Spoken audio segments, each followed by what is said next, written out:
conspiracy, implicating not only officers but also local homeowners associations and businesses. Further digging revealed that George Simmons, Officer Simmons's father and the police union president, sat on the Oak Ridge Hills HOA board, despite living elsewhere.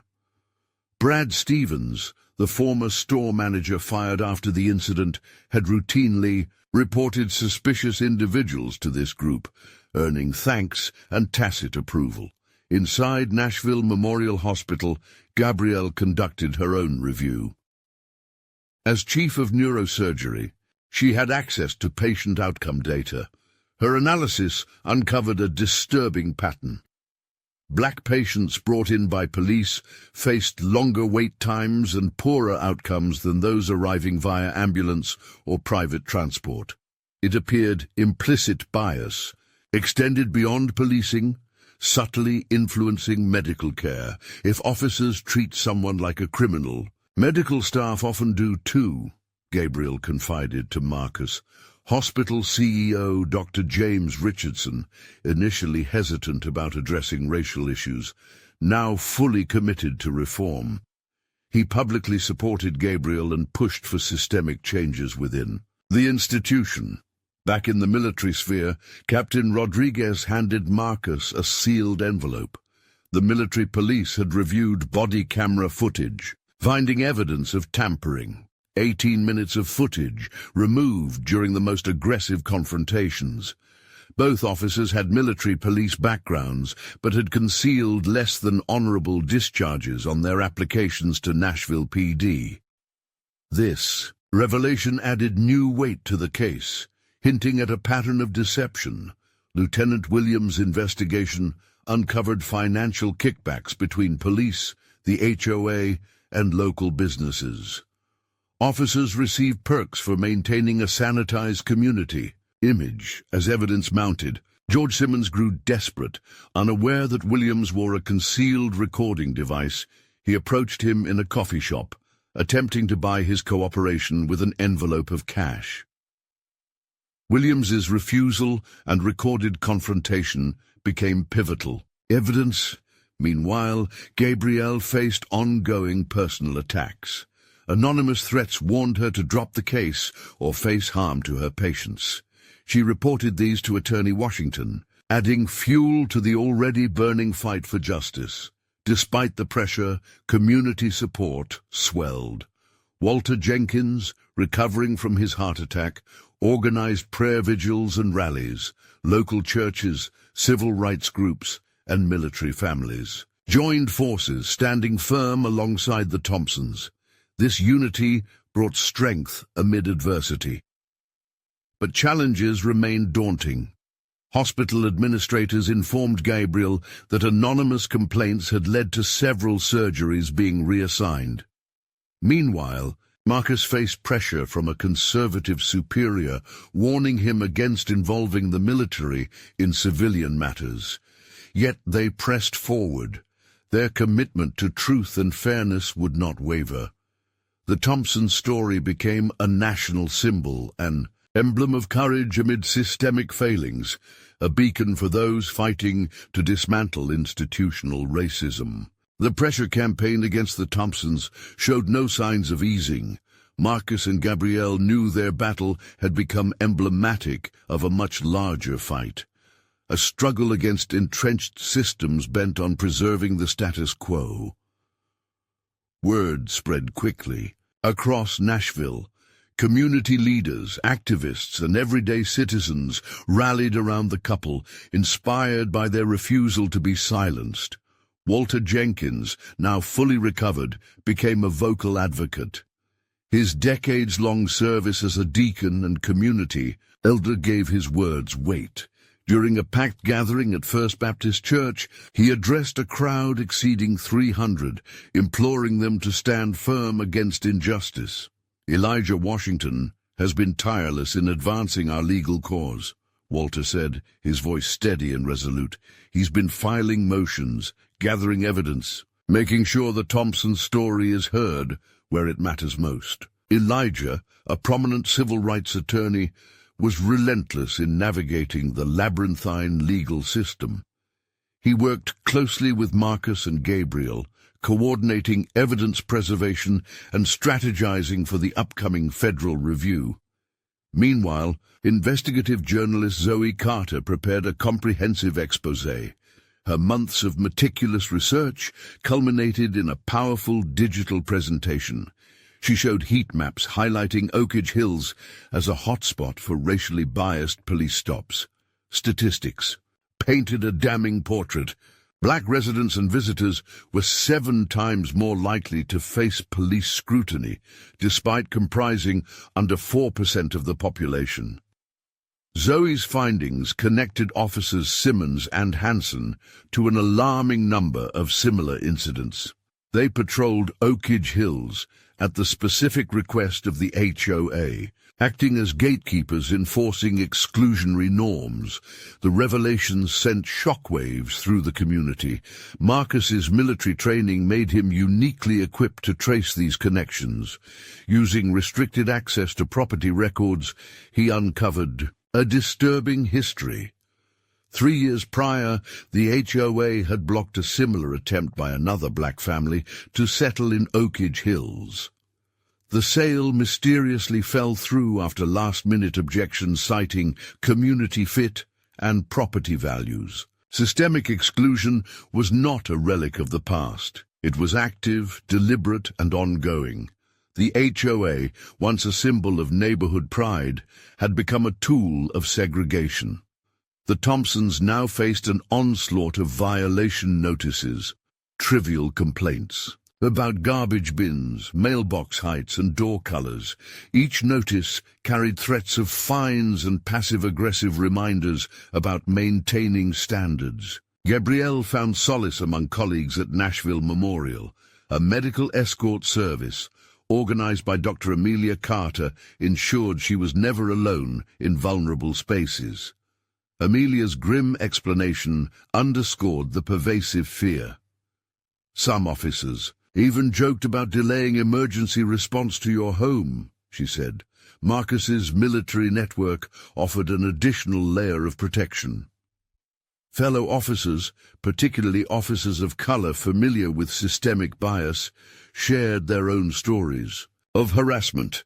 Captain Rodriguez compiled these accounts, exposing a broader pattern of intimidation targeting military families of color in Nashville. Despite mounting threats, Gabrielle's resolve remained unbroken. Anonymous texts warning her to drop the complaints or your patients will suffer only strengthened her determination.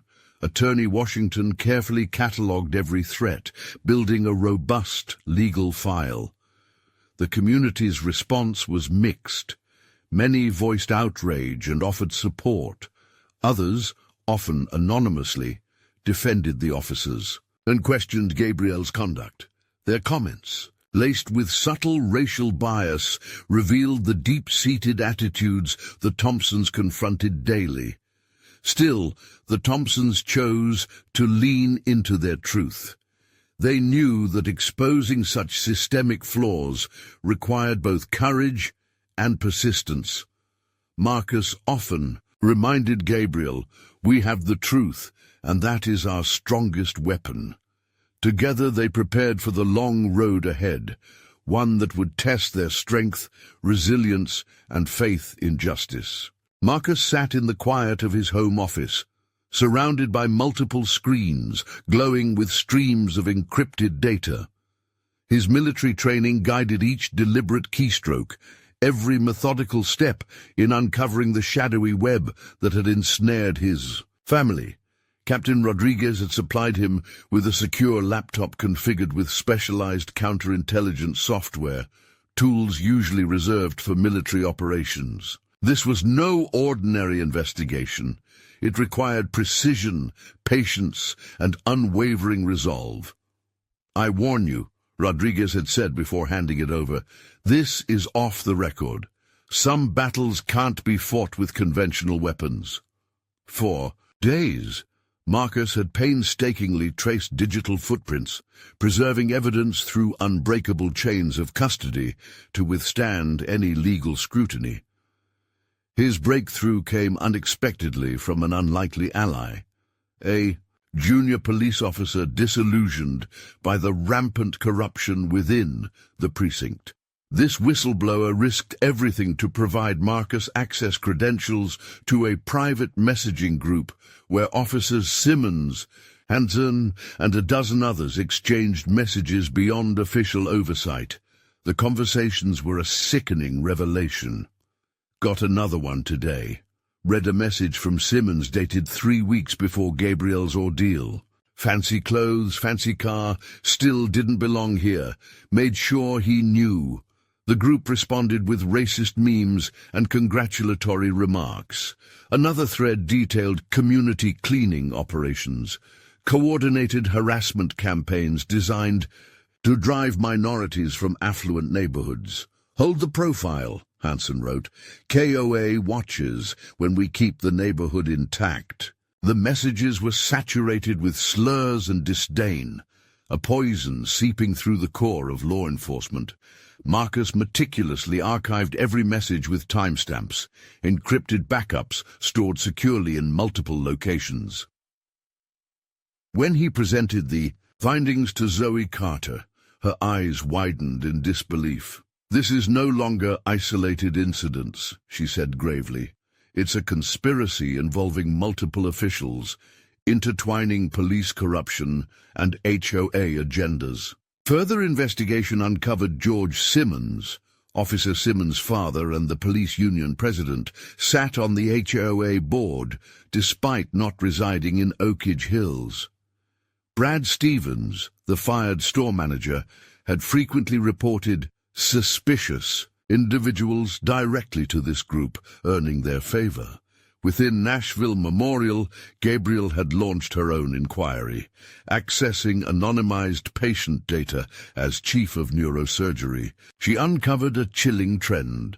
Black patients brought in by police consistently suffered worse outcomes and endured longer wait times than those arriving via ambulance or private vehicles.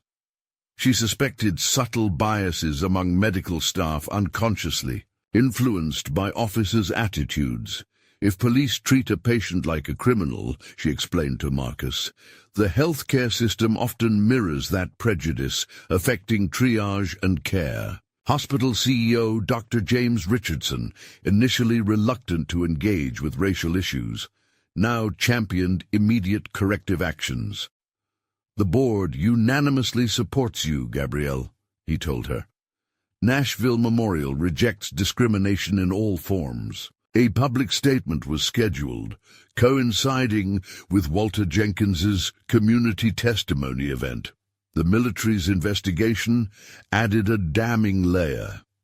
Captain Rodriguez handed Marcus a sealed envelope containing preliminary findings. The body cam footage from Simmons and Hansen had been tampered with, 18 critical minutes of confrontation erased. Both officers had prior military police experience but concealed less than honorable discharges from their applications to Nashville PD fraudulent claims of service layered atop the racial misconduct. Lieutenant Williams probed financial ties between the police, HOA, and local businesses. His findings exposed kickbacks and preferential treatment designed to maintain a whitewashed community. George Simmons, sensing the tightening noose, attempted a covert meeting with Williams. "I think you can help de-escalate," Simmons suggested over coffee. Sliding an envelope across the table, he hinted at bribery. Williams, equipped with a recording device, refused the offer, turning the tables. The recorded conversation would become pivotal evidence, shattering Simmons' credibility. Meanwhile, Gabriel continued her professional duties with grace. When Officer Hansen's young son suffered a serious head injury, she was the on-call neurosurgeon. Despite their fraught history, Gabrielle performed life-saving surgery, demonstrating her unwavering commitment to care. The irony was not lost on anyone. Officer Hansen, waiting anxiously, could not meet her gaze. As she informed him of his son's positive prognosis, Gratitude was whispered, small yet profound, amid the tension. Chief Donovan found himself under an unprecedented storm. The integrity of his department lay questioned in the harsh light of mounting evidence and public outrage. The walls of the Nashville Police Department trembled as more allegations and proof emerged. Proof of a systemic rot that reached far beyond a single grocery store incident. After carefully reviewing the amassed evidence brought forth by Elijah Washington and the detailed investigative work by Zoe Carter, Donovan realized that he could no longer shield his officers nor the department. Seeking a moment of clarity, he requested a private meeting with Marcus and Gabriel. Seated together in Washington's office, the air was thick with tension. "I've served this department for 27 years, Donovan began, voice measured but heavy. "I've always believed we serve every citizen without prejudice. But what your evidence reveals is deeply troubling." He placed a flash drive on the table, the weight of the moment tangible. "This contains internal communications that, frankly, I cannot officially provide, but it may help illuminate the full scope." The drive held damning messages, orders to delay investigation into the vandalism of the Thompsons' home, directives to apply pressure through unofficial channels, and, most damning, an email from George Simmons instructing officers to find any dirt on Gabrielle or Marcus. Donovan's reluctant cooperation marked a turning point. The scattered pieces now formed a clear and unassailable pattern of racial discrimination and coordinated misconduct. Gabrielle reflected on the broader implications as she reviewed the documents alongside Washington. "This isn't just about me," she said quietly. "It's a system designed to dictate who belongs, who is protected, and who is relentlessly scrutinized." Washington nodded, grim and resolute. "And now we have the evidence to demand accountability." Federal authorities took notice.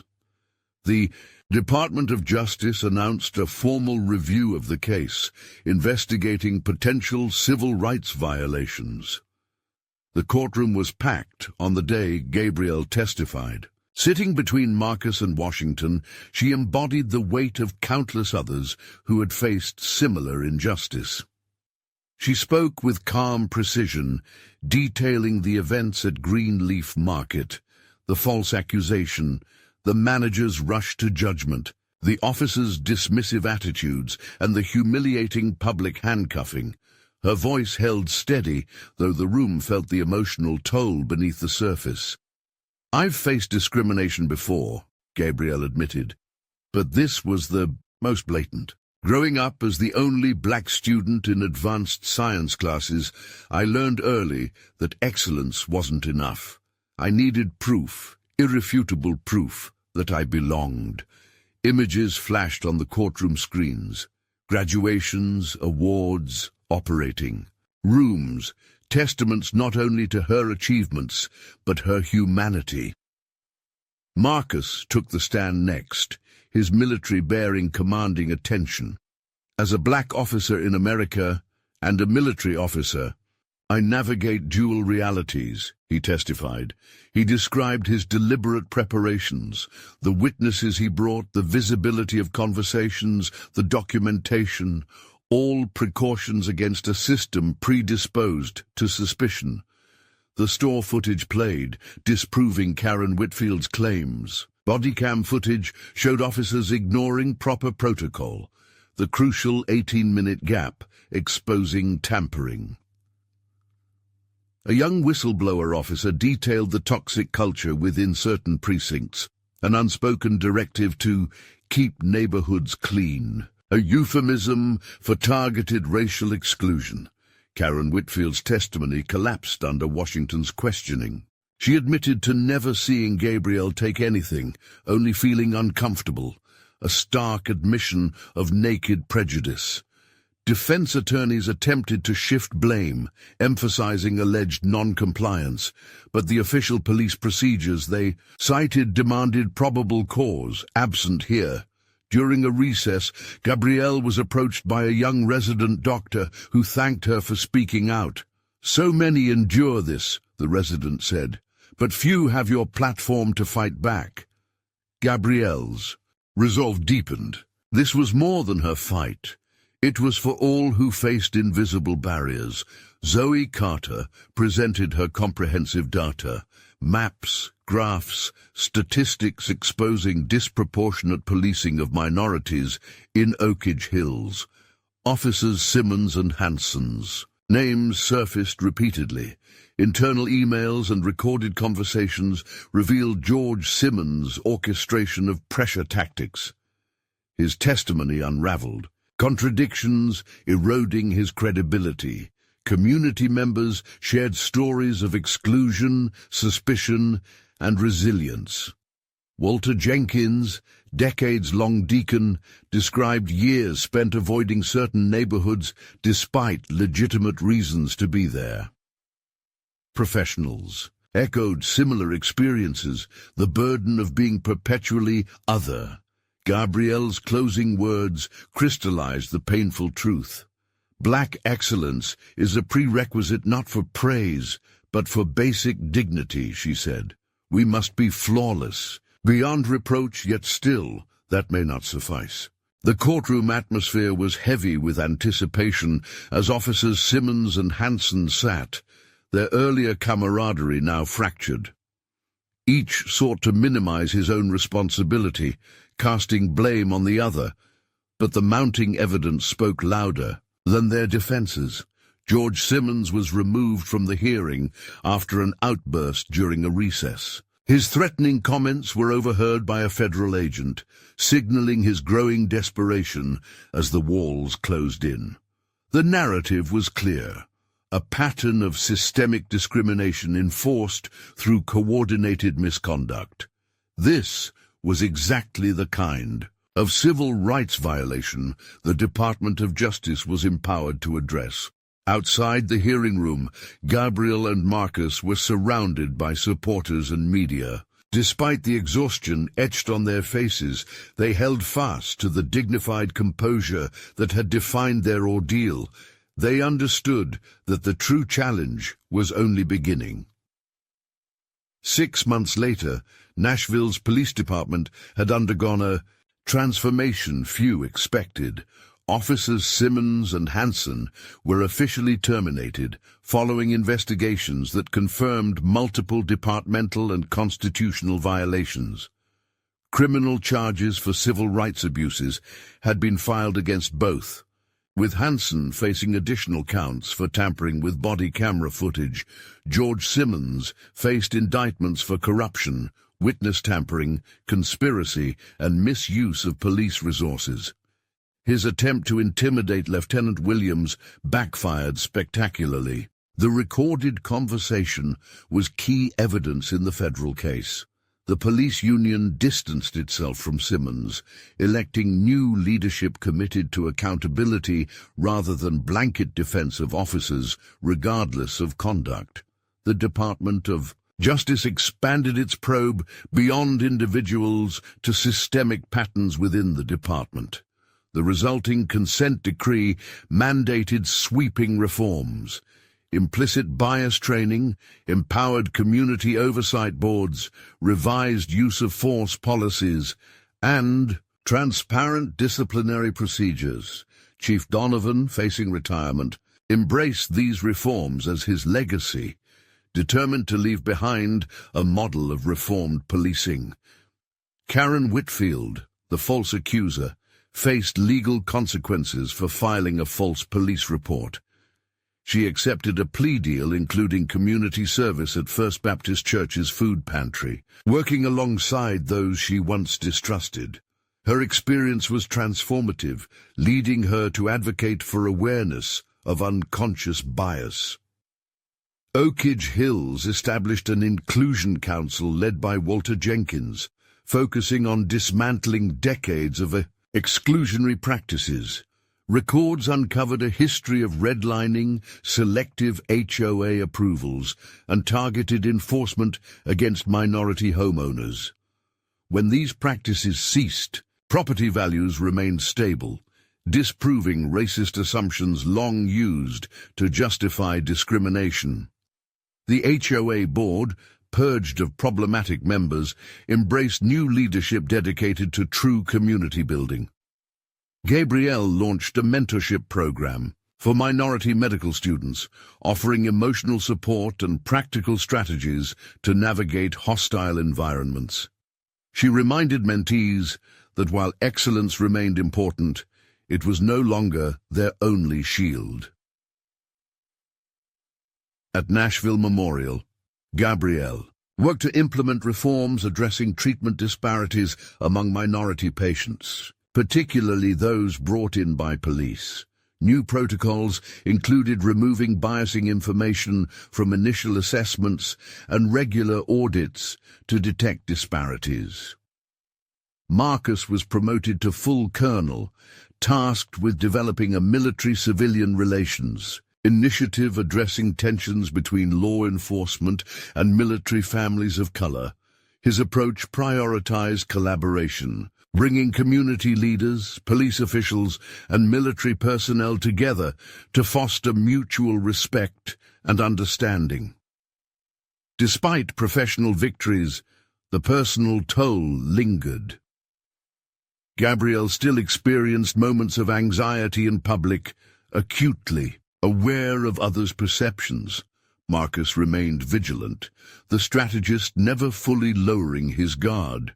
They considered relocating, but ultimately chose to stay.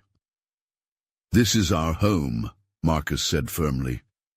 "We've earned the right to live here, in peace." In a surprising twist that underscored Gabrielle's unwavering commitment to her medical oath, she performed emergency surgery on Officer Hansen's mother following a severe stroke.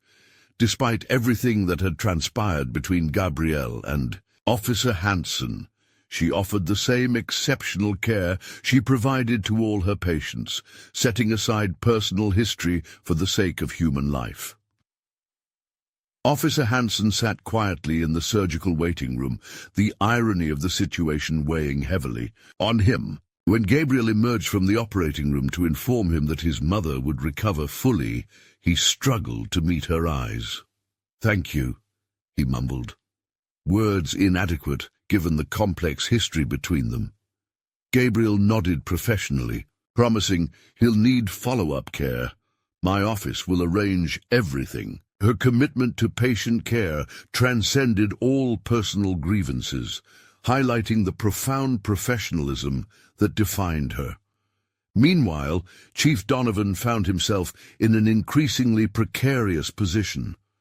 The department's integrity was under intense scrutiny as multiple officers faced accusations of systemic misconduct. After reviewing mounting evidence presented by civil rights attorney Elijah Washington and investigative journalist Zoe Carter's reporting, the chief requested a private meeting with the Thompsons. "I've been with the department for 27 years, he began, once they were seated in Washington's office, his tone measured but serious. "I've always believed we serve the entire and community, but what I've seen in your evidence suggests otherwise." The chief's face darkened as he slid a flash drive across the table. "This contains internal communications I think you should see," he said quietly. "I can't officially provide it, but perhaps it was anonymously delivered." Gabrielle and Marcus exchanged glances as the flash drive revealed damning correspondence, directives to delay investigations into the vandalism of their home, and strategies to apply pressure through various channels. Most disturbing was an email from George Simmons instructing officers to find any damaging information that could discredit Gabrielle or Marcus. The chief's unofficial cooperation marked a turning point. Pieces of the puzzle, once scattered and disconnected, now formed an undeniable pattern of corruption and discrimination that extended well beyond that fateful day at the grocery store. Gabrielle reflected on the larger implications of their battle. "This was never just about me," she said softly to Washington. It's about a system designed to decide who belongs, who receives protection, and who faces suspicion. Washington nodded grimly. And now, he replied, we have the evidence to challenge it. The Department of Justice had agreed to review the case for potential civil rights violations, setting the stage for a confrontation far broader than any single incident. This was to be a test case with national implications. The Department of Justice hearing room was unnervingly quiet, despite being filled to capacity. Representatives from various civil rights divisions sat alongside local officials, media personnel, and community observers. Gabrielle sat at the front, table between Marcus and Elijah Washington, her posture poised and expression composed, despite the weight of the moment. Today's testimony was not just about her personal ordeal, but about the systemic injustices it symbolized. As Gabrielle approached the witness stand, the pressure was palpable. She felt the collective weight of every black professional who had been questioned, doubted, or endangered, despite their achievements. She recalled her father's advice, always drive with both hands visible on the wheel, and her mother's instruction to keep receipts while shopping. Her brother, a corporate attorney, had shared his own experiences of being followed in stores. The oath was administered, and Gabrielle began recounting the events at Greenleaf Market with clinical precision. She detailed Karen Whitfield's false accusation, the store manager Brad Stevens' immediate presumption of guilt, and the officer's refusal to properly verify her identity or let her contact Marcus. When Gabrielle described being handcuffed in public, her voice remained steady, yet the room felt the emotional weight beneath her words. The officers mocked her claim of living in Oakage Hills. Officer Simmons had scoffed, "Nobody matching your description lives in that neighborhood that I know of." When Gabrielle mentioned her husband's military rank, Officer Hanson had laughed derisively, "And I'm a rocket scientist." Washington skillfully guided her testimony, exposing the pattern of assumption and escalation that had characterized the incident. Gabrielle described the humiliation of being restrained while shoppers looked on, the physical pain of excessively tight cuffs, and the dismissal of her urgent need to keep her hands free for surgery. When asked about previous experiences with discrimination, Gabrielle paused thoughtfully. "This wasn't my first," she said quietly, "but it was perhaps the most blatant." She spoke of being the only black student in her advanced science class, repeatedly questioned about her presence. "I learned early that excellence wasn't enough," she added. "I needed documented, irrefutable proof of belonging." As Gabrielle's testimony continued, images from her life illuminated the courtroom screens: her medical school graduation as valedictorian, prestigious research awards, and complex surgeries she had performed. Each achievement was more than personal success. It was a silent argument for her humanity and right to equal treatment. Marcus testified next, his military bearing unmistakable as he recounted arriving at the scene and seeing his wife handcuffed. "As both a military officer and a black man in America," he said, "I live with dual consciousness, a pride in serving a country that hasn't always served people who look like me." He described his calculated decisions that day, bringing trusted military colleagues as witnesses, ensuring conversations were visible to bystanders, and meticulously documenting everything. "These weren't paranoid precautions," he explained. "They were necessary safeguards based on lived experience." The store surveillance footage was played, clearly showing Gabrielle shopping normally, disproving Whitfield's accusations. Body camera footage followed, revealing officers' dismissive attitudes and refusal to properly verify Gabrielle's identity. Most damning was the 18-minute gap, where crucial interactions should have been recorded, coinciding with the most aggressive confrontation. A young officer who had blown the whistle on the department's internal messaging testified about a culture of keeping neighborhoods clean. Affluent areas like Oakage Hills were specifically monitored for outsiders who didn't fit the expected profile. His testimony, coming from inside the force, carried significant weight. Whitfield's testimony was unexpected. Initially defensive, she broke down under Washington's careful questioning. "I never actually saw her take anything," she admitted, tissues trembling in her hands. "I just felt uncomfortable. It didn't seem like she belonged there."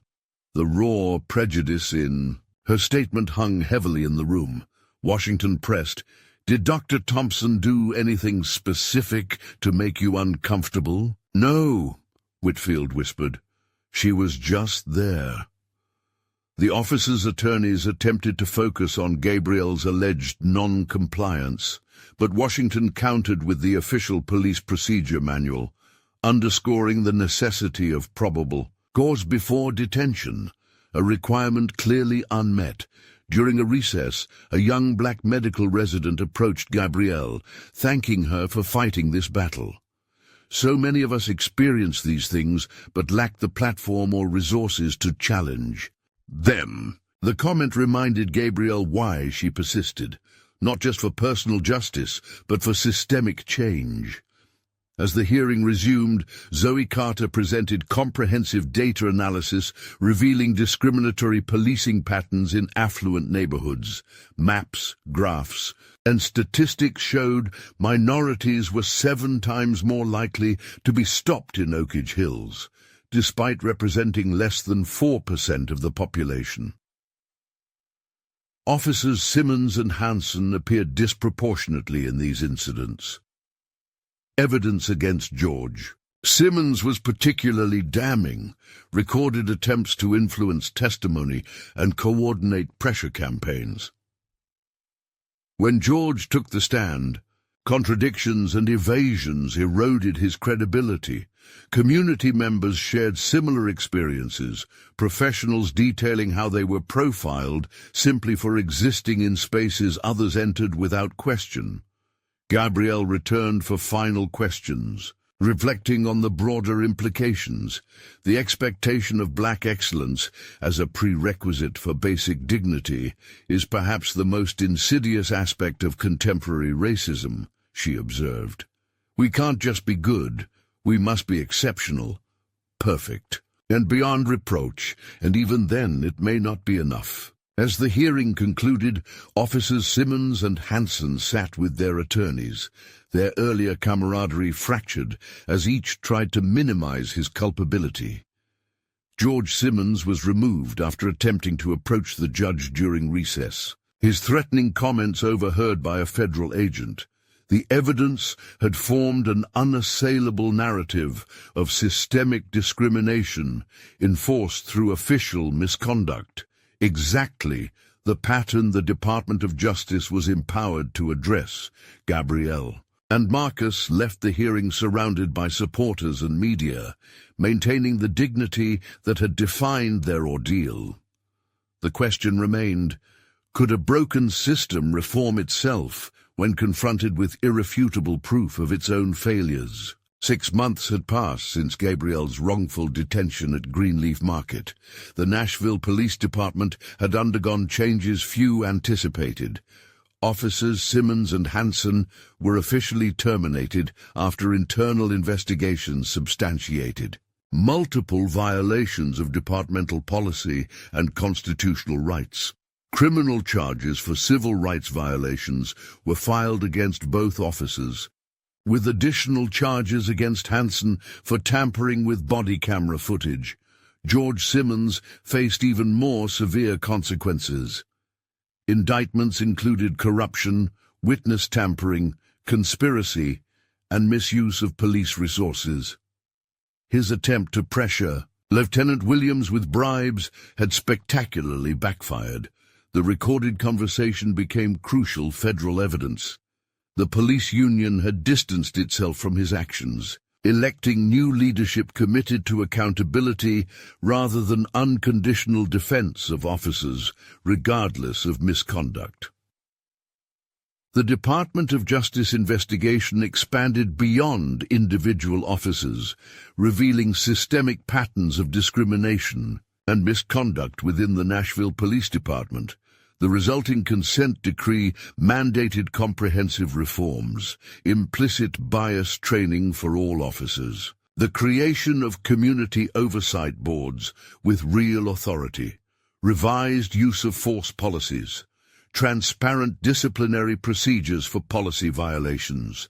Chief Donovan, facing retirement, embraced these changes as his legacy, determined to transform his department into a model for reformed policing. Karen Whitfield faced legal consequences for filing a false police report.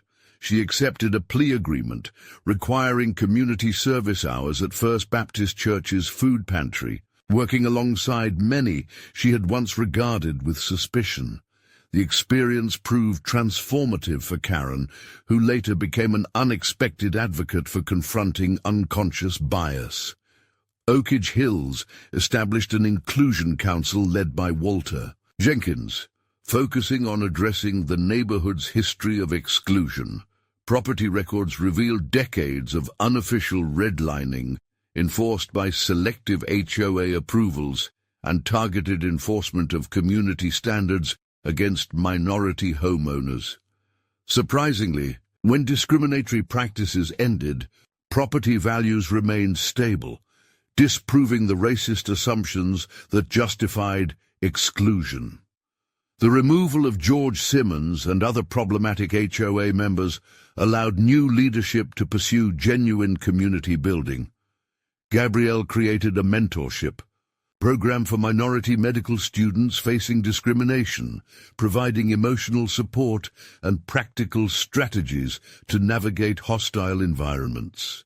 Excellence is still necessary, she told her mentees, but it's no longer our only shield. We are building systems of accountability that don't demand perfection to deserve basic dignity. She also collaborated with Nashville Memorial to implement reforms addressing disparities she identified in minority patient care. New protocols included removing potentially biasing information during initial assessments and regular audits to detect disparate outcomes.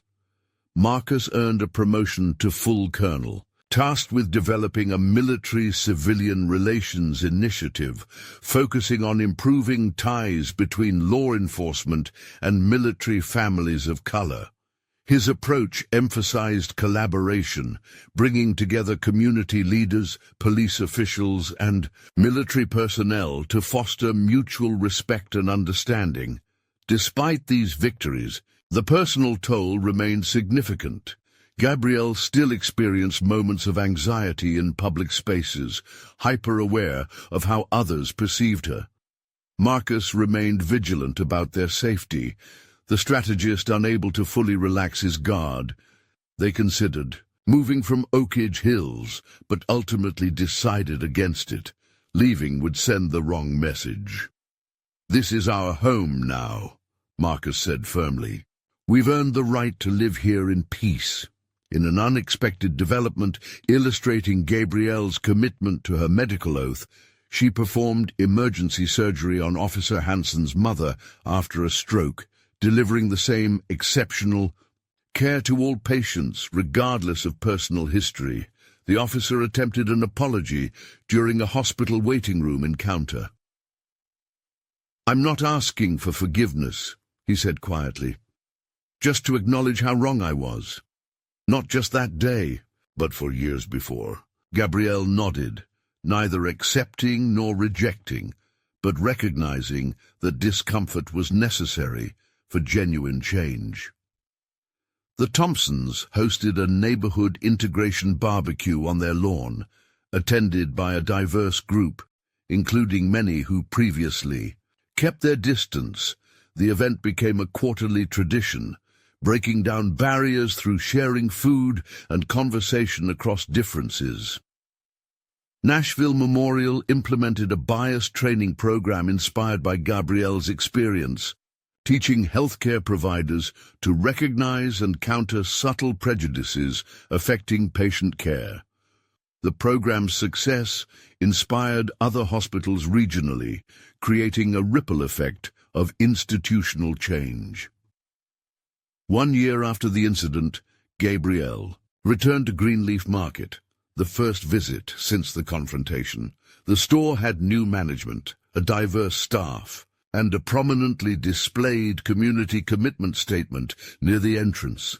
As she selected produce from the same aisle where her ordeal began, an elderly white woman approached. "Excuse me?" she said kindly. "Aren't you Dr. Thompson?" Gabrielle tensed briefly but nodded. "My grandson was in a terrible accident last year," the woman continued. "You operated on him at Nashville Memorial. I just wanted to thank you for saving his life." That simple human recognition, being known for her work rather than suspected for her presence, embodied the change the Thompsons had fought for. At home, Gabrielle and Marcus framed a newspaper article about the incident alongside his military commendations and her medical awards. The headline read, "Wrongful Detention Spurs Systemic Police Reform." The frame served both as a reminder of injustice and evidence that fighting for change, however painful, could yield meaningful results. Their case became a reference point in police training programs nationwide, a case study in how bias can override procedure with devastating consequences. More importantly, it demonstrated that accountability isn't punishment, but a necessary correction essential for equal justice. Gabrielle's composure finally cracked as tears began to form, not from fear, but from the relentless burden of prejudice she had carried for years. Despite her top grades, the lives she had saved, and her marriage to a respected military officer, none of it shielded her from suspicion. The officers debated whether to search her on the spot or take her to the station, their voices low but cold. Suddenly, the distant rumble of military vehicles caught her attention. She saw the unmistakable outline of armored trucks pulling into the parking lot with precision. Officer Brooks paused mid-sentence, eyes narrowing. "What the hell is that?" Officer Mitchell instinctively straightened his uniform, the ingrained respect for military authority overriding his usual arrogance. Gabrielle's hope surged as the convoy rolled to a stop outside the market, drawing the eyes of every bystander. The door of the lead vehicle swung open with crisp military precision, and Major Elijah Carter stepped out in full-dress uniform, medals gleaming in the sunlight. At 6'3", broad-shouldered, and standing with the disciplined posture of a seasoned soldier, Elijah commanded the space without uttering a word. Flanking him were Captain Lewis and Lieutenant Monroe, forming a tactical formation that radiated unyielding authority. Elijah had been in a strategy briefing at Fort Liberty when he noticed Gabrielle's location had remained unchanged for over 40 minutes. They had agreed to share real-time locations after previous episodes of racial profiling since moving to Richmond Heights. Calls and texts went unanswered, setting off alarms in his mind. Memories flooded back, Gabrielle being followed. In a boutique, the neighbors' suspicious calls when Elijah arrived home late, the restaurant host who assumed they didn't belong. Each incident had been met with quiet dignity, formal complaints filed, and the exhausting toll of black excellence endured.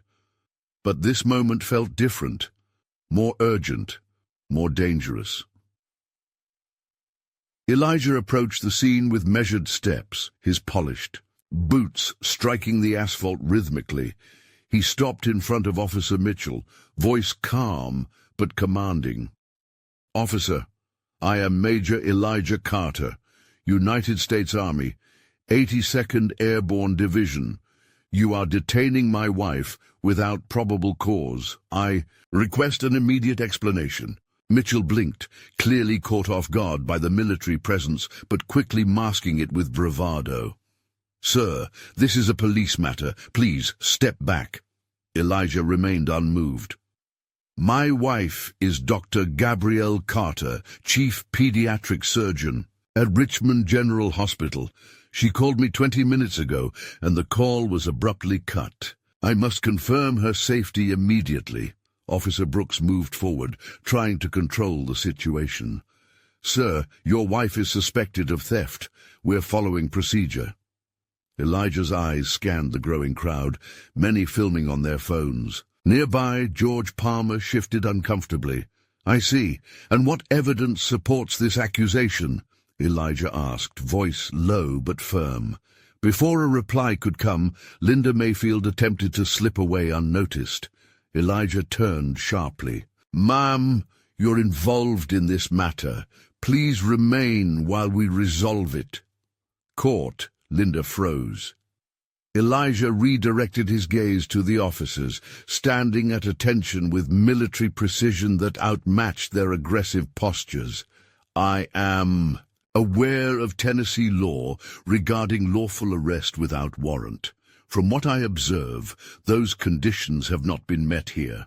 I demand the immediate release of Dr. Carter. Officer Mitchell shifted uneasily. Sir, you don't dictate police. Procedure. Elijah's voice remained steady, each word deliberate. I am not dictating. I am requesting you follow it correctly. Dr. Carter is the surgeon who performed emergency surgery that saved the life of Police Chief Daniels' daughter last year.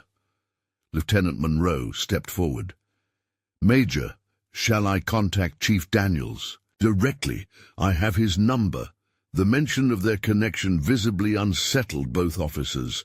Officer Brooks finally produced a key. There may have been a misunderstanding. As the handcuffs clicked open, Gabrielle rubbed her wrists, already bruised from the harsh restraints. Elijah approached, gently inspecting the marks and a small cut on her cheek where the cuff had scraped her skin. Are you all right? He asked. Softly. Gabrielle nodded, professional mask firmly back in place despite the humiliation. I'm fine. George Palmer cautiously stepped forward, hands raised in apology. Sir, it appears there was a misunderstanding. Perhaps we can discuss this privately. Elijah raised a hand, cutting him off. No, Mr. Palmer, this will be addressed publicly. My wife was humiliated on false grounds in front of witnesses. Any resolution will be equally visible. Linda attempted to leave again, catching Elijah's full attention. Ma'am, did you report Dr. Carter stole medication from your purse? Linda stammered. I thought I saw... Elijah interrupted. Sharply. Yes or no? Linda wilted. Yes, but I may have been mistaken. Captain Lewis, quietly recording the scene on his phone, spoke up. Major, I've notified base command. General Owens sends his regards and asks if you require assistance. The crowd had grown to over 50, many recording every moment. Elijah nodded at Lewis before addressing Officer Mitchell. I would like to see the evidence that justified your actions. Mitchell tensed. We were investigating when you arrived, sir. Elijah arched an eyebrow. So you restrained a prominent physician before establishing probable cause. Interesting procedure. Gabrielle gently touched Elijah's arm. Major, my surgeries are scheduled this afternoon. Lives depend on me. I trust this will be resolved. Promptly. Officer Brooks exhaled in relief, sensing an end to the ordeal, but Mitchell remained obstinate. We must finish the investigation, Major. Elijah signaled Lieutenant Monroe, who immediately called Chief Daniels. This is Lieutenant Monroe with Major Carter. We have a situation at Willowbrook Market involving Dr. Gabrielle Carter, requesting Chief Daniels' presence. The mention of the chief's arrival shifted the balance entirely. The courtroom and community hearing room felt unnaturally quiet. despite being packed with officials, media, civil rights advocates, and local citizens. Gabrielle sat poised at the front table, flanked by Marcus and their attorney Elijah Washington. Her expression was calm, but resolute, carrying the weight of every person of color who had ever been diminished or questioned, despite their achievements. Today's testimony wasn't just about her experience. It symbolized systemic issues.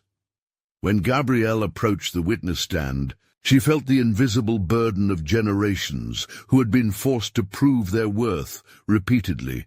She thought of her father's words about always driving with hands visible on the steering wheel, her mother's advice to keep receipts while shopping, and her brother's experiences as a black attorney who was still followed in stores. With clinical precision, she recounted the events at Greenleaf Market. Karen Whitfield's false accusation, Brad Stevens' immediate assumption of guilt, the officer's refusal to properly verify her identity or allow her to contact Marcus, being handcuffed publicly, the unnecessary tightness causing pain, their mocking and dismissive attitudes when she cited her neighborhood and husband's military rank. The emotional impact rippled throughout the room as she described these moments with honesty and clarity. When asked how this compared to other experiences, Gabrielle paused thoughtfully. "This wasn't my first encounter with discrimination," she said softly, "but perhaps the most blatant." She recalled childhood memories of being the only black student in advanced science classes, repeatedly questioned about belonging. "I learned early on that excellence wasn't enough. I needed documented proof of my place in spaces others entered." Without question, images of her academic and professional achievements illuminated the courtroom screens. Her medical school graduation as valedictorian, prestigious research awards, complex neurosurgical procedures performed, each symbolized not just personal success, but an argument for her humanity and right to equal treatment. Marcus's testimony followed with his commanding military presence. He described arriving at the scene, witnessing Gabrielle in handcuffs. As a black man and military officer, he said, "I live with dual consciousness, pride in serving a country that has not always served people who look like me." He detailed his calculated actions that day, bringing trusted officers as witnesses, positioning conversations to be visible, ensuring thorough documentation. "These weren't paranoid precautions," he said firmly. "They were necessary safeguards based on lived experience." Store surveillance footage contradicted the false accusations, showing Gabrielle shopping normally. Body camera footage from Officers Simmons and Hansen revealed dismissive tones and refusal to verify her identity. The most damning evidence was an 18-minute gap in footage, coinciding with the most aggressive interactions. Whistleblower testimony confirmed a culture of community cleaning to keep certain neighborhoods pure. Karen Whitfield, under careful questioning, admitted she never actually saw Gabrielle take anything. She simply felt uncomfortable, revealing the naked prejudice that fueled the entire incident. Community members shared similar experiences of profiling and exclusion. Gabrielle was asked to reflect on the broader implications. The expectation of black excellence as a prerequisite for dignity is insidious, she explained. "We can't just be good at what we do. We must be exceptional, beyond reproach, and even then it might not be enough." The officers under scrutiny fractured as their solidarity crumbled in the face of overwhelming evidence. George Simmons was removed from the hearing after threatening behavior caught by federal agents. The case had formed an unassailable narrative of systemic discrimination enforced through coordinated misconduct. The Department of Justice now stood ready to address these civil rights violations.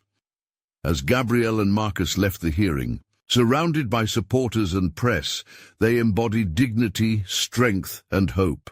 The test ahead would be whether the system, confronted with irrefutable evidence of its failings, could reform itself to deliver true justice. This was more than one family's fight. It was a battle for a nation's soul. Within minutes, the unmistakable wail of sirens announced the arrival of Chief Richard Daniels, a tall man with silver-streaked hair and a reputation for strict but fair leadership. He stepped from his vehicle, surveying the tense scene. The military personnel standing firm, officers clearly uncomfortable, and a growing crowd holding their phones high. His expression darkened as he approached Major Carter with a nod of respect. "Major Carter, I wasn't expecting to see you until next month's liaison meeting. What's the situation here?" The chief motioned toward a quieter corner of the parking lot, but Elijah subtly shifted the conversation to remain in full view of onlookers. "Chief, I appreciate your swift response, but transparency is necessary. This incident concerns the public." Daniel's lips tightened into a professional smile, recognizing the strategic move. "Of course, Major. I understand Dr. Carter was involved in a misunderstanding." Gabrielle stepped forward, her voice steady despite the adrenaline still coursing through her veins. "I was accused of stealing medication, handcuffed without evidence, and denied the chance to explain or contact my husband. Instead, I was treated as though I were lying." The chief's gaze flickered between officers Mitchell and Brooks, who stood at rigid attention. "My officers were following protocol for a reported theft," Daniels offered. Elijah's tone cut through the tension like a blade. "Protocol requires establishing probable cause before detaining someone, Chief. It does not include questioning residency based on race." The pointed statement hung unchallenged. Gabrielle's mind drifted momentarily to when she had met Elijah 3 years earlier, during his recovery from combat injuries. Her steady hands had guided him through painful surgeries. His unwavering resolve had inspired her. Their bond had grown from mutual respect into partnership, their united front now defying injustice. Captain Lewis quietly approached, returning. Gabrielle's abandoned grocery cart. "Major, we found Dr. Carter's vehicle," he said. "It contains medical equipment." Officer Mitchell moved toward the lot, but Daniels raised a hand sharply. "That won't be necessary." Linda Mayfield lingered nearby, increasingly uneasy as the situation spiraled beyond her control. The chief turned to her. "Ma'am, you claim Dr. Carter took medication from your purse?" Linda nervously clutched her designer handbag. "I thought I saw her near my cart. My anxiety medication was missing. I might have jumped to conclusions."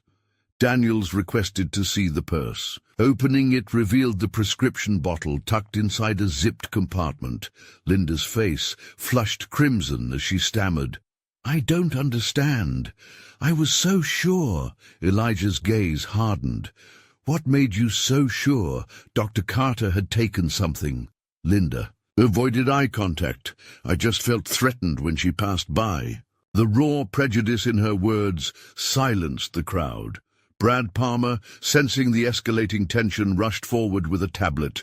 "We have security footage here. The video clearly shows Gabrielle shopping without approaching Linda's cart."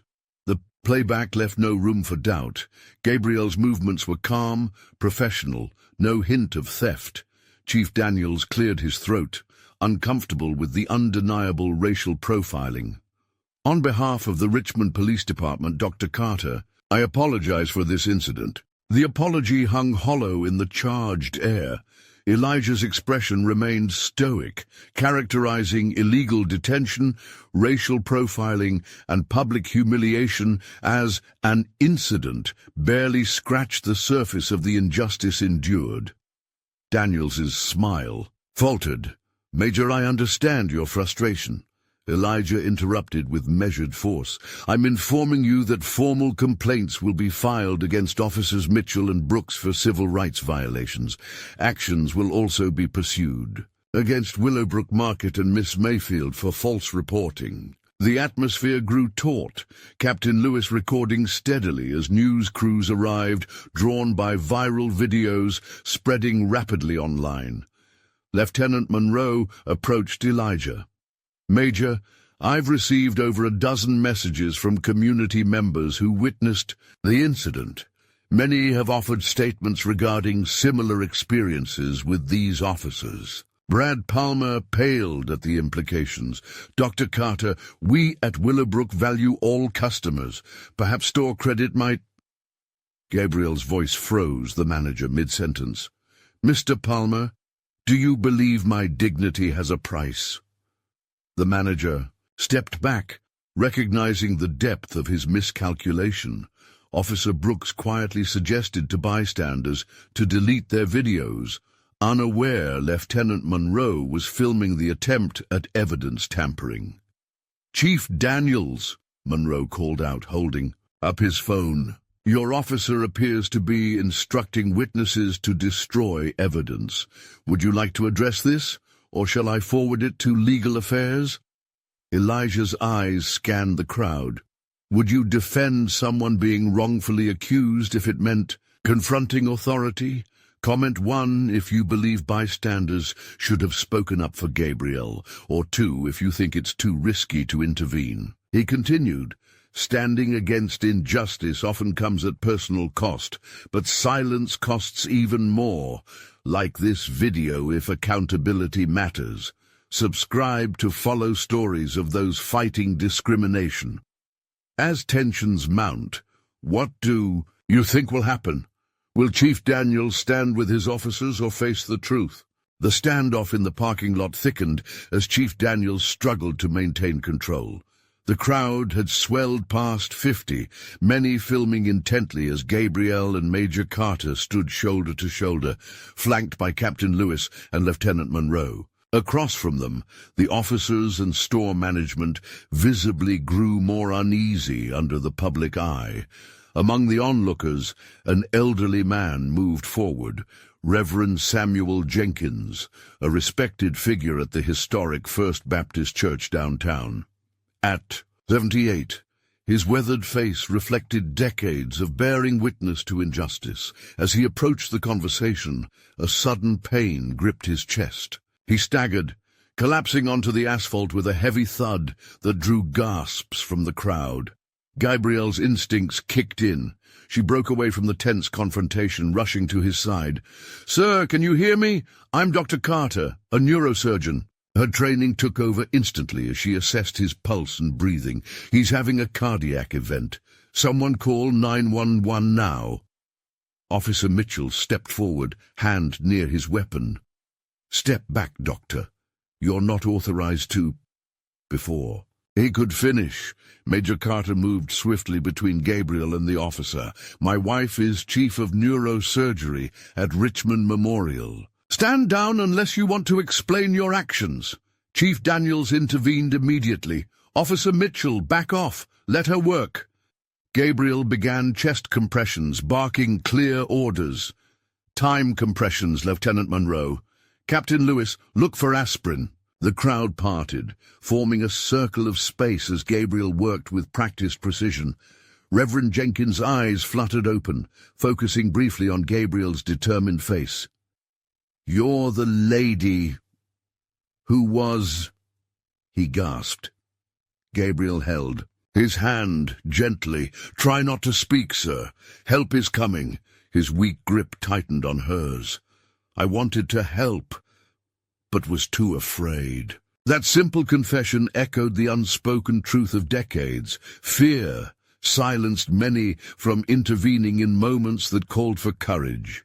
Gabriel squeezed his hand before returning to her task. "I understand. Let me help you now." The distant wail of ambulances grew louder as paramedics arrived, rushing in with equipment and professionalism.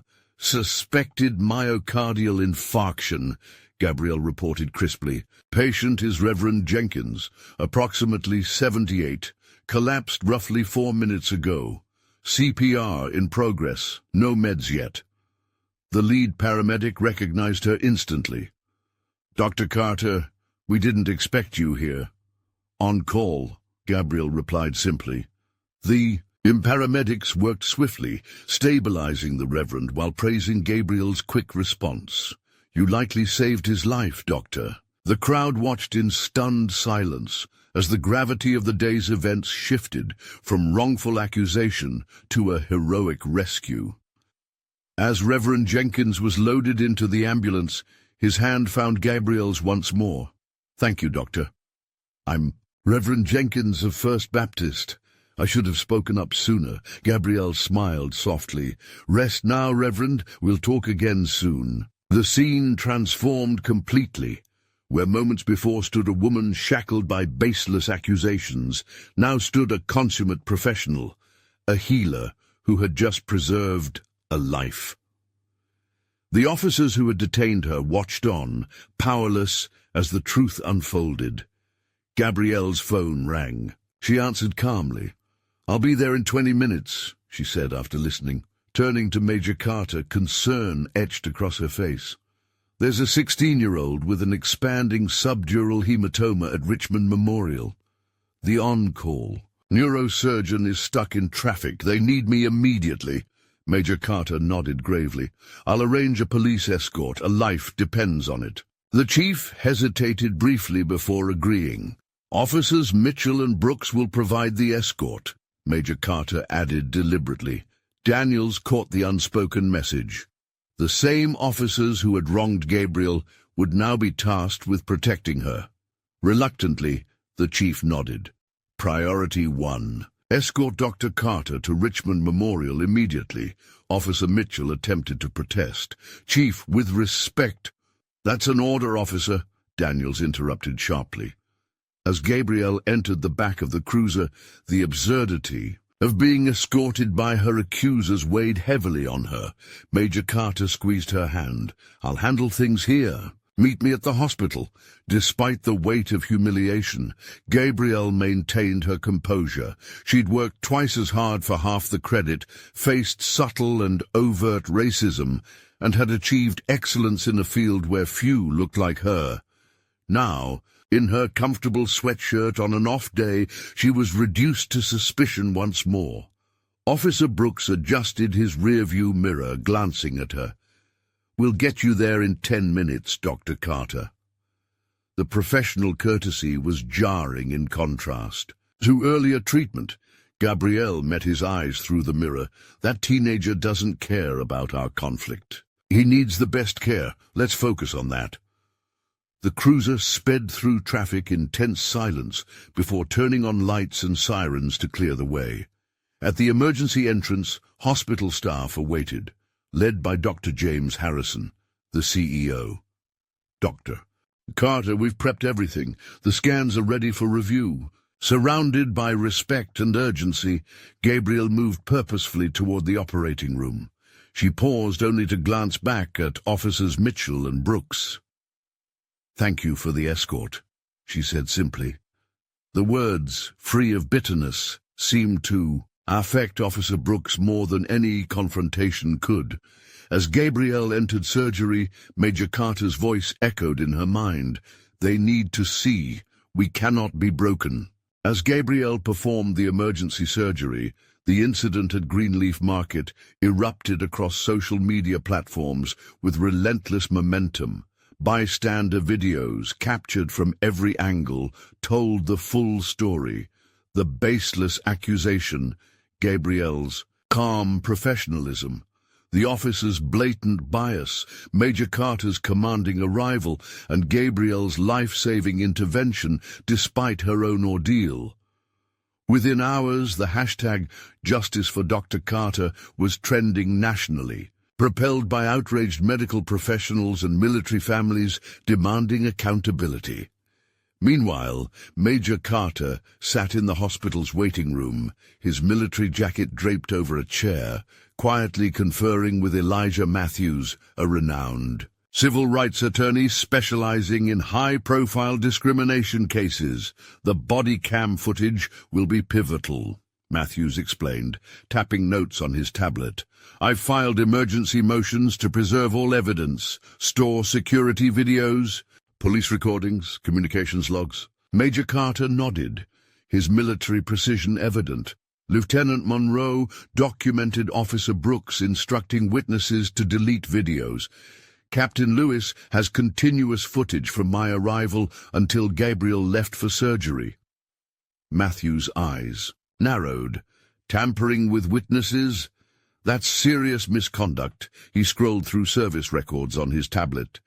Brooks has 7 complaints for excessive force against minorities, all dismissed without investigation. Mitchell has 3, plus a pending inquiry for a recent incident. This paints a disturbing pattern. Outside, journalists converged, drawn by the viral story's compelling drama. A decorated officer, a brilliant neurosurgeon, flagrant racial profiling, and the irony of Gabriel saving a life after being treated like a criminal. Inside, Richmond Memorial's administration rallied behind their chief neurosurgeon. Dr. James Harrison personally brought Major Carter a cup of coffee. Colonel, the board chair has issued a public statement supporting Dr. Carter, he said. Our legal team is ready to assist however needed. On social media, Greenleaf Market scrambled with a hastily posted apology. We deeply regret the incident involving Dr. Gabrielle Carter and are taking swift action, including termination of the involved manager. Brad Stevens was dismissed within hours as the company sought to distance itself from the PR nightmare. Karen Whitfield's false accusation cost her job, and her employer placed her on administrative leave pending review. The community response was swift yet divided. While most expressed outrage, a vocal minority defended the officers, claiming they were just doing their job and suggesting Gabrielle should have cooperated more. These comments, often from anonymous accounts, revealed the persistent, insidious bias fueling the incident. 4 hours after surgery, Gabrielle emerged exhausted but victorious. The teenager's condition was stable, prognosis hopeful, despite the severity of the injury. In the locker room, she caught sight of her reflection. The faint bruise on her cheekbone from the handcuffs was now unmistakable. She touched it lightly, allowing herself a rare moment of vulnerability. The door opened, and Dr. Amelia Rhodes, a cardiology colleague, entered. Gabrielle, that was incredible work in there. Everyone's talking about what happened today. Gabrielle straightened, slipping back into her professional armor. Just doing my job, both in surgery and at the market. Amelia's face softened with concern. The hospital's behind you 100%. We all are. Later, in the waiting room, Major Carter sat surrounded by paperwork. He rose as Gabrielle entered, embracing her carefully. The shorthand they shared spoke volumes. The surgery went well, she said simply. Good, he replied. Lieutenant Monroe entered with a grave expression. Colonel, apologies for the interruption, but there's been a development. Military officials from Fort Campbell had issued a formal statement condemning the treatment of a decorated officer's family member and requested a full investigation. The military's involvement elevated the case beyond local jurisdiction. Mayor Patricia Collins called an emergency town hall meeting the next evening to address the incident and broader community police relations. As Gabrielle and Major Carter prepared to leave, Dr. Harrison approached with security. We've arranged an escort home due to concerning threats online, he said. The implied danger lingered in the air. What began as a routine grocery trip had escalated into a critical moment for their family's safety. During the drive home, Gabriel scrolled through countless messages from friends, colleagues, and patients. Each message told stories of racial profiling and shared pain, but also offered unwavering support. The common thread was the unbearable pressure to embody black excellence as a shield against discrimination, and the heartbreaking reality that even that wasn't enough. As they neared their home in Oak Ridge Hills, Major Carter spotted an unmarked vehicle parked down the street, its position clearly monitoring their driveway.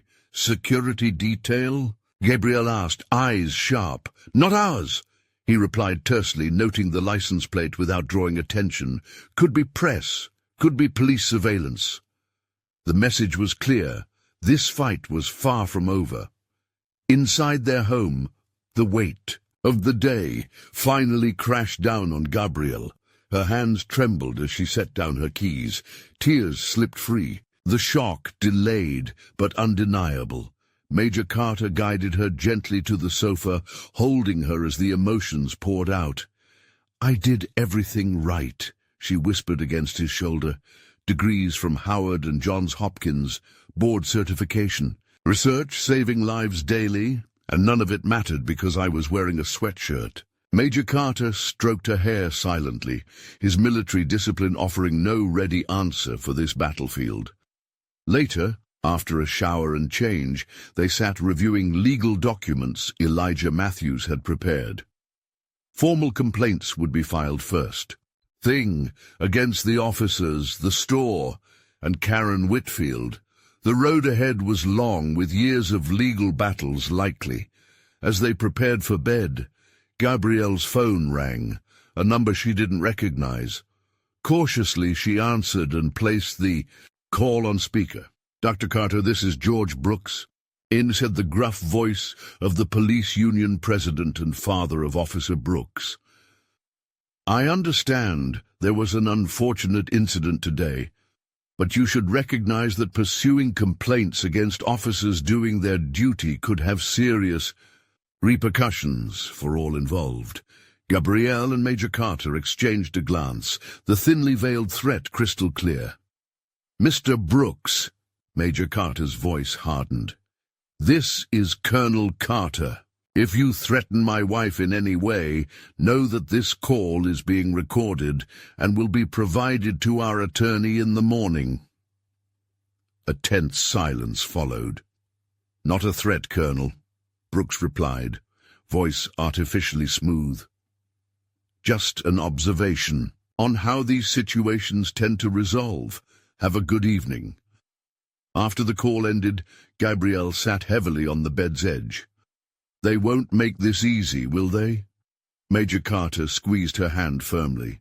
"They never do. But we have something." "They don't. What's that?" she asked, searching his face. "The truth, and we're going to make sure everyone hears it." Within 48 hours, George Brooks mobilized the full weight of the police union against Gabrielle and Major Carter. A carefully coordinated counter-narrative began to spread through local news outlets and social media channels. Sources close to the investigation painted Gabrielle as combative and uncooperative during what was portrayed as a routine inquiry. Rumors circulated that Major Carter had abused his military authority by bringing armed personnel to intimidate local police. This media blitz was just the start. 3 days after the incident, Gabrielle and Major Carter awoke to find their garage door spray-painted with a hateful racial slur. When they reported the vandalism, police response was slow and indifferent. Officers arrived nearly 2 hours later, taking minimal notes and offering little hope. "Not much to go on," one officer said dismissively. "Probably just kids." The responding officer neglected to photograph the damage until Major Carter insisted, and even then did so begrudgingly. The psychological warfare intensified.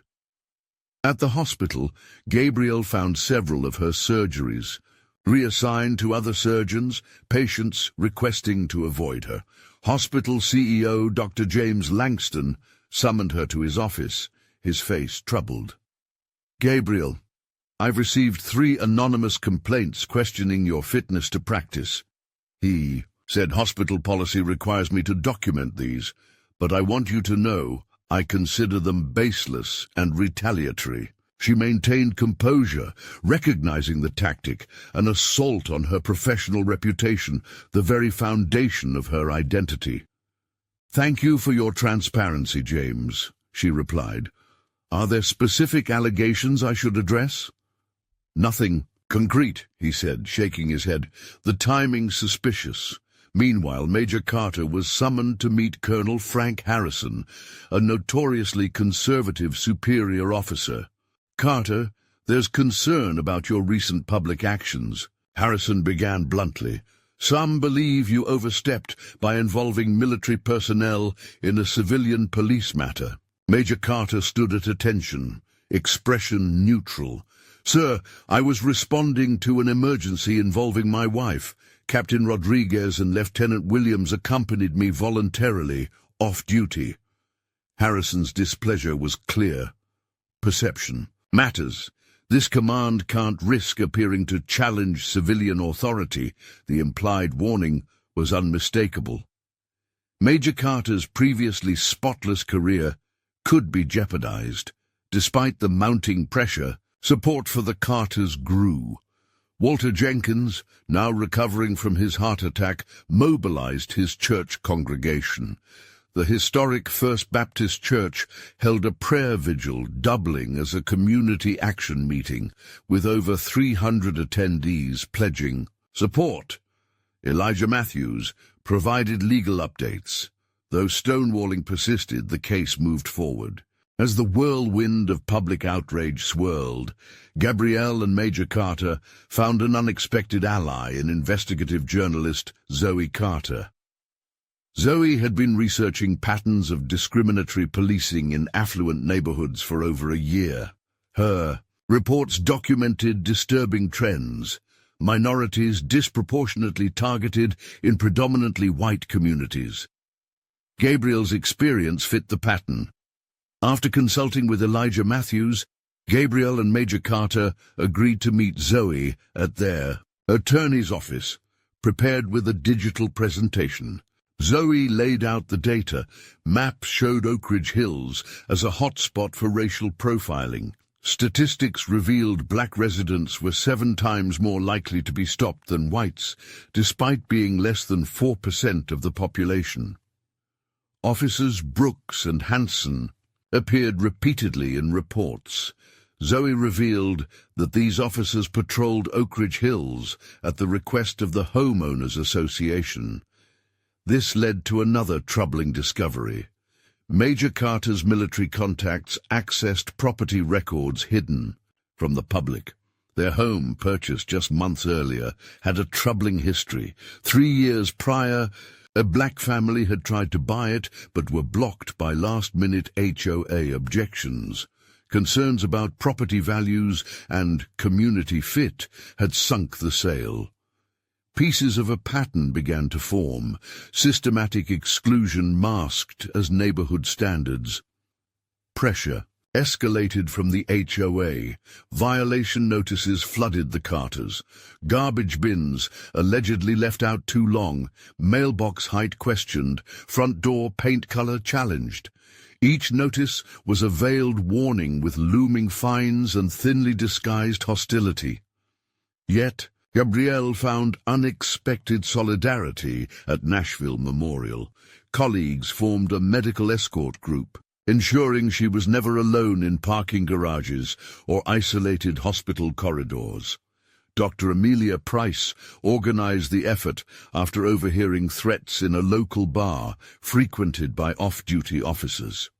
They were talking about how they could make your life difficult, Amelia told Gabriel grimly, suggesting emergency response to your address might be delayed if needed. Military connections layered additional protection. Fellow officers of color shared their own stories of bias, compiling accounts of harassment toward military families. Captain Rodriguez compiled these into a dossier, revealing a disturbing culture of intimidation. Then the threats became direct. Gabrielle received an anonymous text. "Drop the complaints, or your patients will pay the price." The chilling message struck at her identity as a physician. She immediately reported the threat to Elijah, who added it to their growing file. What would you do in their place? Would you push forward despite the risks, or protect your peace? Comment below with your choice. Institutional power lashes out fiercely when challenged, but silence only allows injustice to fester. If this story resonates, please like and subscribe to follow their fight for accountability. Behind the scenes, Major Carter's military expertise was put to use. His intelligence background equipped him with tools most civilians never see. Captain Rodriguez provided a secure laptop with software usually reserved for counterterrorism. "This stays between us," Rodriguez warned, "but some battles require unconventional weapons." Over weeks, Major Carter methodically gathered digital evidence, meticulously documenting and preserving every piece. A whistleblower from the police precinct emerged, a junior officer unwilling to watch corruption silently. This officer supplied credentials to a private messaging group, where officers Brooks, Hansen, and a dozen others shared conversations outside official channels. The content was more damning than anticipated. "Got another one today?" read a message from Brooks, dated weeks before Gabrielle's ordeal. Fancy clothes, fancy car, still didn't belong in Oak Ridge. Made sure he understood.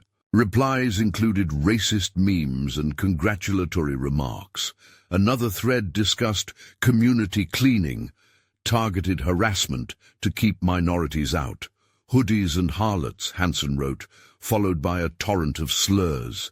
Major Carter archived every message with timestamps and backups stored across secure drives. When he shared these findings with Zoe, her eyes widened. "This isn't just harassment," she said. "It's a conspiracy involving officials across police and HOA leadership." Further digging revealed George Brooks's father, police union president, sat on the HOA board despite living elsewhere.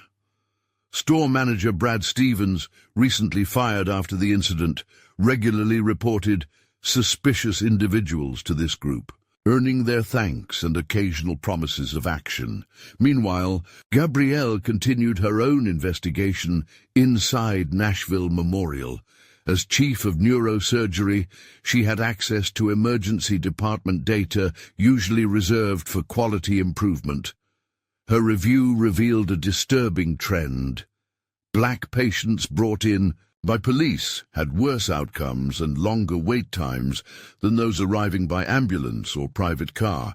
It's as if medical staff unconsciously adopt officers' biases, Gabrielle explained to Major Carter. Police treat someone like a criminal, and healthcare providers deprioritize them despite triage protocols designed to prevent that. Dr. James Langston, hospital CEO, was appalled. "This is unacceptable," he declared.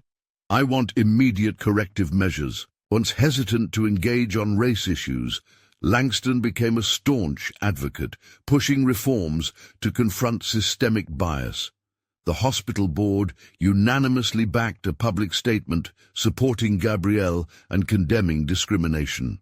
The announcement coincided with a community event organized by Walter Jenkins, who'd rallied not just his congregation but coalitions across civil rights and police accountability groups. Military investigation also advanced. Captain Rodriguez delivered sealed findings to Major Carter. Military police reviewed officers' body camera footage, discovering 18 minutes edited out during the most intense confrontation. Both Brooks and Hansen had prior military police experience, but left under dishonorable circumstances. Information omitted on their police applications. This added a new layer of deceit. Lieutenant Williams investigated financial ties between the police department, HOA, and local businesses, uncovering kickbacks and benefits, rewarding officers who maintained the desired community atmosphere. While evidence mounted, George Brooks grew desperate. He met Lieutenant Williams at a coffee shop, unaware Williams was part of the probe. "You seem reasonable," Brooks began, sliding an envelope across the table. "A token for your military service. My son respects vets who understand order." Williams, wearing a concealed recorder, refused the bribe. "Are you asking me to alter testimony?" he said. Brooks backpedaled, but the recorded conversation later became pivotal evidence. The tension deepened as the investigation revealed not only corruption, but a deliberate network designed to preserve exclusion. While Major Carter and Gabrielle grappled with the mounting pressure, another unexpected challenge arose at Nashville. Memorial Hospital. Officer Hanson's 8-year-old son was admitted after a severe bicycle accident resulting in head trauma. Despite everything that had transpired, Gabrielle was the on-call neurosurgeon. She performed the delicate surgery with her characteristic precision, saving the boy's life and preventing potential long-term damage. In the sterile waiting room, Officer Hanson sat, his earlier hostility muted by fear and hope. When Gabrielle emerged from the operating suite, the officer struggled to meet her eyes. "Thank you," he murmured, voice heavy with unspoken remorse. Gabrielle nodded, her professionalism unshaken. "He'll need follow-up care. My office will arrange appointments." Her commitment transcended personal grievance, an unyielding dedication to patient welfare. The incident rippled outward, putting Chief Richard Donovan in an impossible position. Evidence mounting against officers under his command, along with investigative reports from Zoe Carter and Elijah Matthews, forced his hand. He requested a private meeting with the Carters. "I've served this department for 27 years. Donovan began gravely. "I've always believed in serving the entire community. What I've seen here suggests otherwise." He slid a flash drive across the table. "This contains internal communications I think you should see. It wasn't officially provided, probably delivered anonymously." Gabrielle plugged the device into her laptop. Files revealed departmental directives to delay investigation into the Carters' home vandalism. Emails suggested pressure tactics aimed at discrediting Gabrielle and Major Carter. The evidence painted a disturbing picture of systemic discrimination and cover-up. Gabrielle reflected on the broader implications. "This was never just about me," she said. "It's a system designed to determine who belongs, who gets protection, and who gets suspicion." Elijah nodded solemnly. "And now we have the evidence to challenge it." The Department of Justice had agreed to review the case for civil rights violations. The stage was set for a battle extending beyond individuals to confront structural inequities ingrained in institutions. Months later, the Department of Justice hearing room was packed. Civil rights officials, local leaders, media, and community members filled every seat. Gabrielle sat between Major Carter and Elijah Matthews, her posture composed despite the weight of the moment. She was the voice for countless others, silenced by bias. As she took the stand, memories flooded in. Her father, who always drove with both hands visible on the steering wheel. Her mother, who taught her to keep receipts. Her brother, a successful attorney, still followed suspiciously in department stores. Gabrielle recounted the Greenleaf Market incident with clinical clarity. She described Karen Whitfield's baseless accusation, Brad Stevens's immediate presumption of guilt, the officer's refusal to verify her identity or allow her to contact Major Carter, her public humiliation in handcuffs, the unnecessary pain of tightened restraints, the dismissal of her surgical schedule and professional needs. The courtroom was silent, but for Gabrielle's voice, steady but charged with emotion. "This wasn't my first experience with discrimination," she said softly, but it was the most blatant. Images appeared on screens, her medical school graduation, awards, complex surgeries, achievements standing as silent arguments for her humanity. Major Carter testified next, his military bearing evident. He described arriving to find Gabriel, restrained, the dual consciousness of serving a country that had not always served people who looked like him. His tactical decisions that day, bringing trusted officers as witnesses and ensuring transparency. The store footage contradicted accusations, showing Gabriel shopping calmly. Bodycam videos revealed dismissive officers who refused proper identification checks. 18 minutes of footage had been deliberately edited out during the harshest moments. A young officer, the whistleblower, testified on the culture within the precinct. There was an understanding, he said, that certain neighborhoods were to be kept clean. Oak Ridge Hills was heavily policed for outsiders who didn't fit the expected profile. Karen Whitfield, under pressure, admitted she never saw Gabrielle take anything. She simply felt uncomfortable. The raw prejudice in her statement was undeniable. Defense attorneys attempted to paint Gabrielle as non-compliant, claiming officers followed procedure.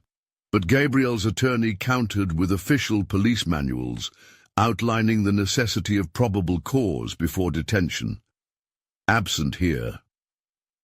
During a break, a young black medical resident approached Gabrielle. "I just wanted to thank you," she said. "Many of us face this, but lack the platform to fight back." The encouragement strengthened Gabrielle's resolve. Zoe Carter presented statistical analyses revealing disproportionate stops and detentions of minorities. Officers Brooks and Hanson appeared at rates far exceeding others, even accounting for patrol duties. Lieutenant Williams's recorded conversation exposed George Brooks's attempt to influence testimony. Internal emails detailed coordinated pressure campaigns. George Brooks himself faltered on the stand, his credibility crumbling. Community members shared stories of exclusion and profiling. Walter Jenkins spoke of decades avoiding certain areas despite legitimate business there. Other professionals echoed similar experiences, walking invisible, lines of suspicion in spaces they rightfully belonged. Gabrielle reflected on the insidious burden of black excellence. "We can't just be good," she said. "We must be perfect, and even then, it may not be enough." The hearing concluded with fractured solidarity among accused officers and the police union president's removal following his threats. Evidence constructed a narrative of systemic discrimination and misconduct. The Department of Justice prepared to enforce comprehensive reforms. As Gabriel and Major Carter left the courtroom, dignified amidst media and supporters, they embodied resilience. Their fight was no longer just personal. It was a beacon for systemic change.